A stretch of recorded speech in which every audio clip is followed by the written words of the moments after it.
What's up, everybody? Brothers, sisters, psychonauts, and seekers of truth. It is Ananka, and welcome to my bazaar. Today, I am going to be reading the Norse legend, The Marriage of Njord and Skadi. This version comes from the book Viking Spirit by Daniel McCoy. With all that being said, let our story begin.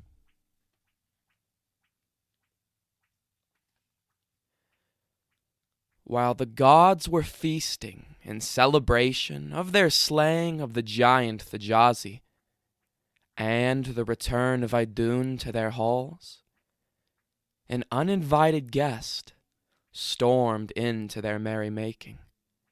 It was the giantess Skadi, the daughter of Thjazi, who had arrived with armor and weapons to avenge the death of her father.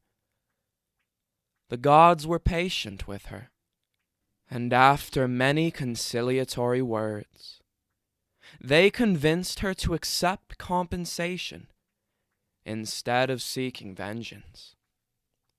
Their payment came in 3 parts. First, Odin took Thjazi's eyes and ceremoniously cast them into the night sky, where they became 2 stars. Second, the gods set out to make Skadi laugh. After many feats were tried, none succeeded in bringing a smile to the stony face of the giantess.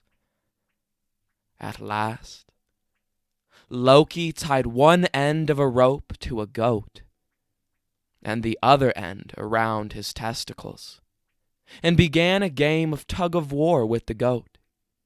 Each screeched and howled in return, until at last Loki fell over into Skadi's lap. The giantess's mood thawed, and she couldn't help but giggle. Third, Skadi was to be given a god of her choosing in marriage, but she was to select him by the sight of his legs and feet alone. She picked the fairest pair of legs she could see, thinking them to be those of Balder. However, as it turned out, they were those of the sea god Njord. Skadi and Njord had a magnificent, lavish wedding fitting for a god and his bride. Afterwards, the newlyweds had to decide where to live, and found the festive mood of their wedding already giving way to contention. Njord's home was Noatun, the place of ships, a bright, warm land on the beach. Thrymheim, Skadi's home, could not have been more different. A dark, foreboding place in the highest mountain peaks where the snow never melts. The pair first spent 9 nights in Thrymheim.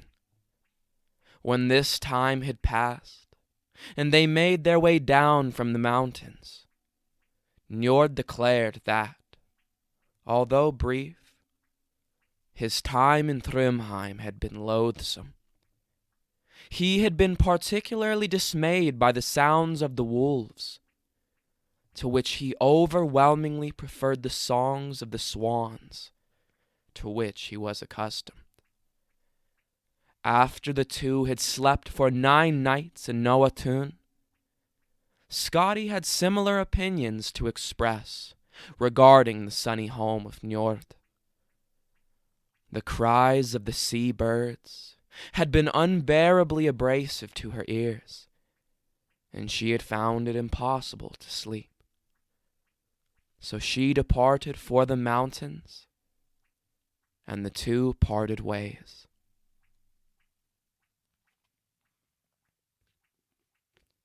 All right, everybody. That is the end of our story. If you enjoyed it, don't forget to like, share, subscribe. Share with us your experiences with any of the Norse gods or giants. Check out the other playlists on my channel, and I will see you in the next one, fam. Deuces.